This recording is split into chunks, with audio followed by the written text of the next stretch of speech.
Good day, everybody. Welcome back to another car video. I'm heading to the park with little Miss Trinity, little Miss Kenzie. It's Friday, I'm gonna say February 9th. I think it's the 9th. Yeah.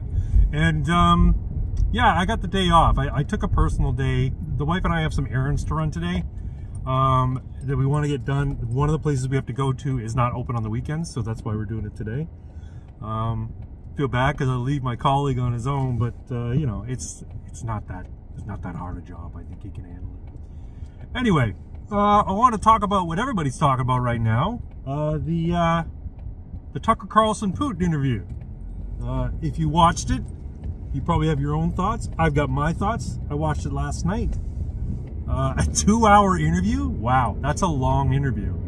I wish Putin could speak English. I don't mind listening to a translator, but you can hear him speak in Russian and you can understand his, I don't know, his intonation sort of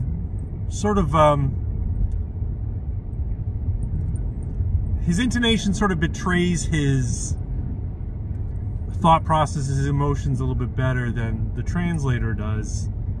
And if he could speak English, I think it'd be a lot better for non-Russian speakers to get a sense of the veracity and how much he believes his own statements. I have no doubt that the things he expresses, he's genuine about. I didn't expect to get a full-on Russian history lesson. It was kind of interesting to hear the history of Russia from his point of view. Tucker Carlson was very respectful. He wasn't fawning like a lot of mainstream media are when it comes to talking to guys like Zelensky and guys like Biden, and in Canada guys like Trudeau. But my overall take is he was stating the case for why it is that from Russia's point of view, and maybe his point of view as well, Ukraine exists at their pleasure. Meaning, he doesn't view Ukraine as a legit state in terms of its ethnic, what's the word? Uniqueness. How about that? So, and he lays out a solid case from it. Again, I don't know Russian history, so I have to take him in his word when he describes all these historical events. I don't know if it's compelling enough for the international community. I doubt it. I mean, they basically told everybody Putin's a villain, you know.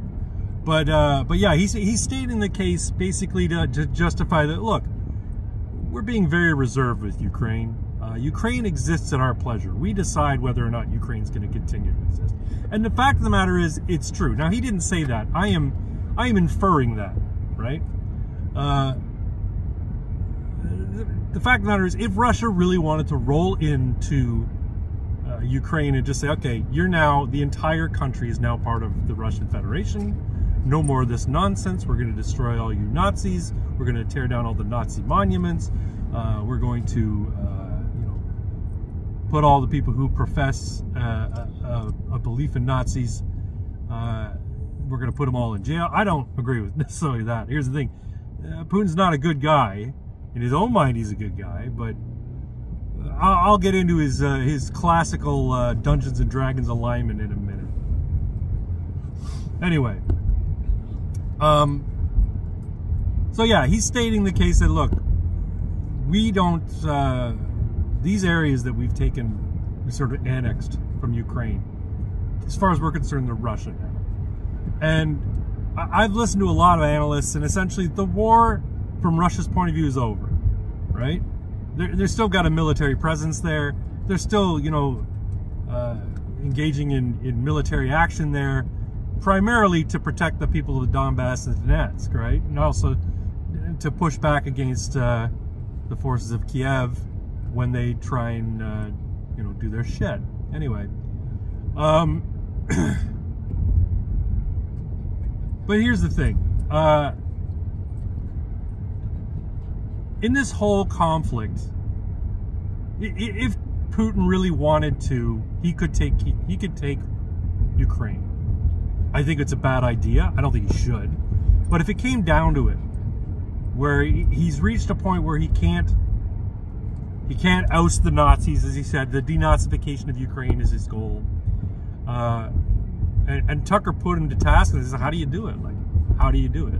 And he made mention of the incident in Canada where, you know, the parliament honored a former Waffen soldier, Ukrainian Waffen, who was a collaborator with Hitler and the Nazis. He says his whole thing is, look, you've got people right now, heads of state of other countries, again, I'm paraphrasing, who are honoring a Nazi. They have Nazi statues. The idea is we need to end that. You know, if you want to believe that neo-Nazism is a good point of view, that's your business, right? But the state should not be promoting it. The state should not be endorsing it. And that's, I guess, his whole point. Anyway, if he did want to take over Ukraine, all he'd have to do is bide his time while the United States overextends itself in other areas, and then can't really put up much of a defense. He decried the sanctions against Russia. He decried the United States' use of their dollar as sort of like a bludgeon, and he says it's a mistake because the fact is the dollar is no longer really that valuable anymore because they keep printing money. And so while people might still be using the reserve currency for a matter of convenience, it doesn't make a hell of a lot of sense for them to do that anymore. The yuan is more stable, and if the ruble gets backed by gold, it's going to be more stable too. Anyway, I'm rambling about a lot of stuff that is kind of irrelevant. Anyway, if you haven't watched it, go watch the interview with Tucker Carlson. I think it's a pretty good interview. A lot of it is a history lesson on Russia, as told by Putin. These dogs are losing their minds.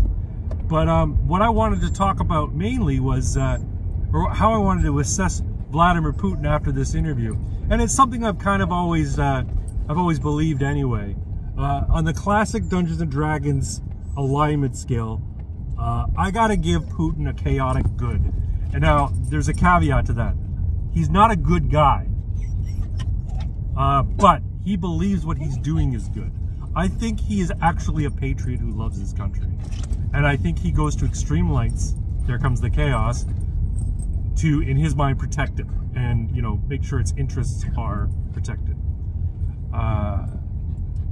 That being said, I don't think he's a good guy. I think the chaos is probably a little bit more prevalent than the good. There's lots of talk about, you know, evil shit he's engaged in. You know, he was former analyst for the KGB, yada, yada, yada. But, yeah, I'm going to give him a chaotic good with that sort of asterisk.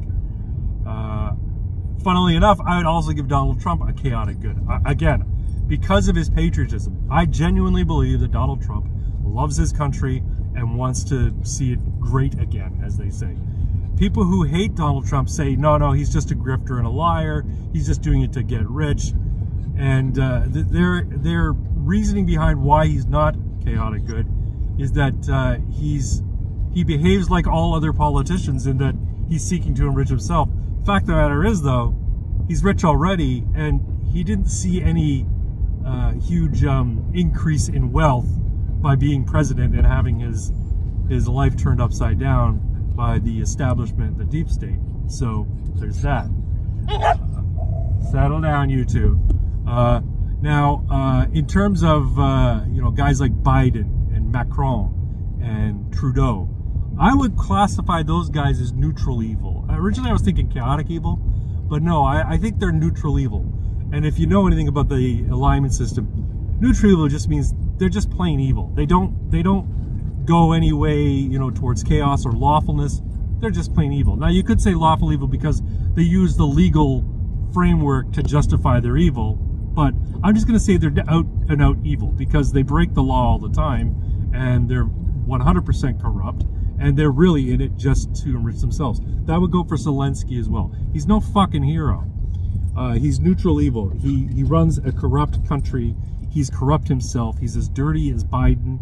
He's as dirty as the day is long. And yeah, he doesn't deserve all the fawning praise that he gets from the media. Don't you do it. Settle down. Don't bark.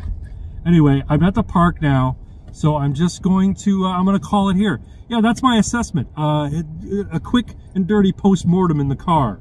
I hope you all get a chance to watch it. There will be a Casual AF, if I recall correctly, tomorrow night on Twins channel. I think I'm going to live stream tonight on my channel to play some City of Heroes. I got some more work I want to do in those architect missions, and I just want to play. Maybe I'll do some radio missions. So if you're interested in that at all, you know, come give it a watch. Anyway, you all take care. Love ya. Bye-bye.